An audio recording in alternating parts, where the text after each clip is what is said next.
प्रभास एक मतलब डार्लिंग तो है यार, जो भी बोलो आप। मतलब बहुत से लोग बोलेंगे कि यार एक्टिंग नहीं आती है या फिर कम एक्टिंग आती है। मैं बोलूँगा यार, पर्दे के ऊपर जो भी इंसान कुछ भी बिलीवेबल बना देता है ना, वो ठीक एक्टर है।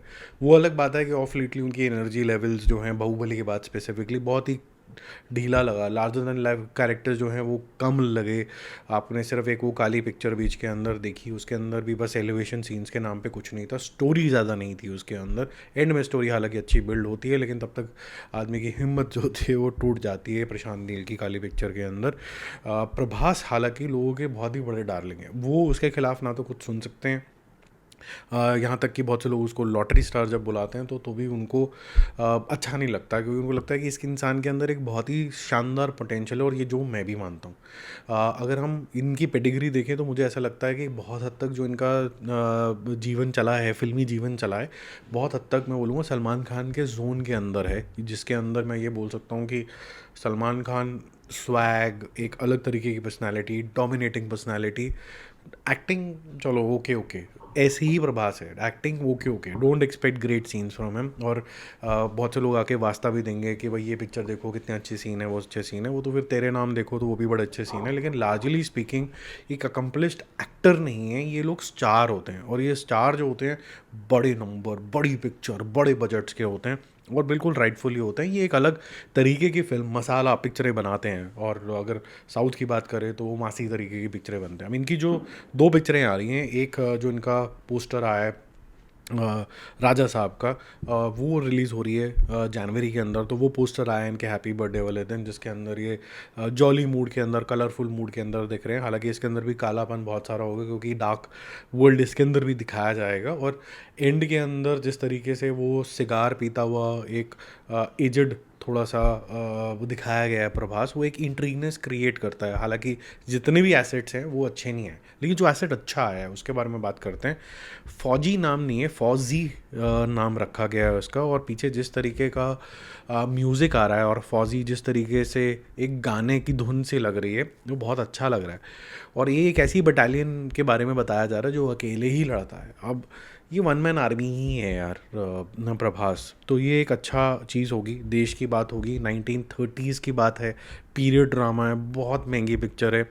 और जिन्होंने बनाई है हनु रघु रघु क्या नाम है इनका, Hanu Raghavapudi, if I am pronouncing it right. लेकिन इंपॉर्टेंट चीज़ इन हनु साहब की ये है कि इन्होंने जिससे पहले पिक्चर बनाई थी उसके अंदर बहुत ज़्यादा हाई ऑन इमोशंस थे, सीतारामम। और वो बहुत ही फैंटास्टिक तरीके की फिल्म थी, जिसके अंदर पीरियड ड्रामा, लव स्टोरी, और एवरग्रीन जिसे कहते हैं ना, ब्लॉसमिंग लव स्टोरी, वो दिखाई गई थी। तो आज की डेट में प्रभास को भी वही चाहिए कि चाहे आप पीरियड ड्रामा कर रहे हो, मॉडर्न टाइम कर रहे हो, लेकिन इमोशन बहुत ज़्यादा स्ट्रॉन्ग चाहिए, स्टोरी के अंदर डेप्थ चाहिए, जो भी फ़िलहाल के लिए लोगों को मिसिंग लग रहा था।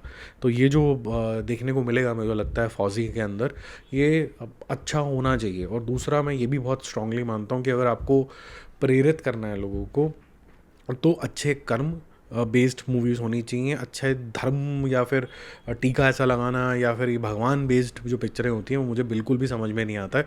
वो आदमी को राइट पाथ नहीं बता पाती, डायरेक्शन नहीं दे पाती। वो सुपरस्टिशन को जो ज़्यादा प्रभावित करती हैं, प्रेरित करती हैं। और इसीलिए मुझे कंतारा टाइप की मूवीज़ विजुअली सिनेमैटिकली बहुत अच्छी लगी, लेकिन कॉन्सेप्चुअली मुझे अच्छी नहीं लगती हैं वो।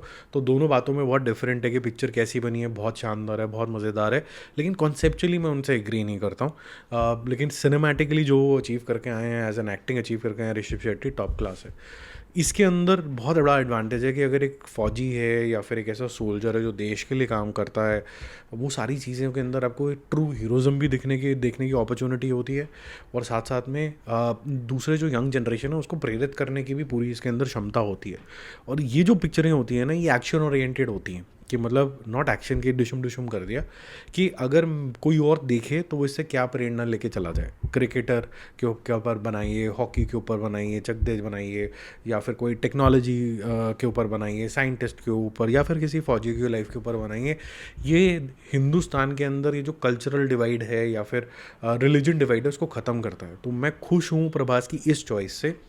बाकी बहुत सारी पिक्चरें जो एंटरटेनिंग भी आएंगी, स्पिरिट वगैरह भी हम देखेंगे, ज़रूर इन्जॉय करेंगे, बट ये एक सिग्निफिकेंट मूवी होगी जो थोड़ा हीरोइज़्म और ट्रू सेंस के अंदर हमें क्या कर्म करना चाहिए उसके ऊपर ज़्यादा फोकस करेगी, ना कि कल्चरल रिलीजियस डिवाइड के ऊपर। एंड होपफुली इनकी वापसी भी इससे होगी। कुछ कुछ एसेट्स ऐसे होते हैं जब आप पहली नज़र ही देखते हैं ना तो आपको लगता है यार ये क्या ही बनाया है यार, मतलब मज़ा नहीं आ रहा है।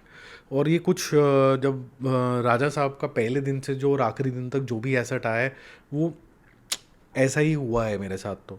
लेकिन ये जो अभी फौजी आया है इसके पीछे का बैकग्राउंड का म्यूज़िक आप ले लीजिए, जिस तरीके से इसको गाया गया है, सिर्फ फौजी ही बोला गया है पीछे, और जिस तरीके की फर्स्ट लुक आई है हाफ पार्शल प्रभास की, वो कहते हैं ना कि मैं कुछ चीज़ें अप्रोप्रिएट लग रही हैं, much like again Salman Khan है कि भाई किसी का भाई किसी की जान आ गई, राधे आ गई, बट अचानक से हाफ फेस के साथ एक अजीब से वो भाला सा लेके आधे शक्ल के अंदर बिल्कुल ही खूनो खून हुआ हुआ सलमान खान का चेहरा आपको दिखता है, बिल्कुल डिटर्मेंट कि मैं देश के लिए कुछ भी करके दूंगा।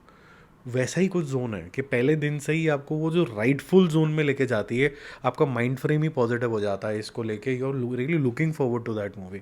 ये मेरे ख्याल से प्रभास की वो मूवी होनी चाहिए।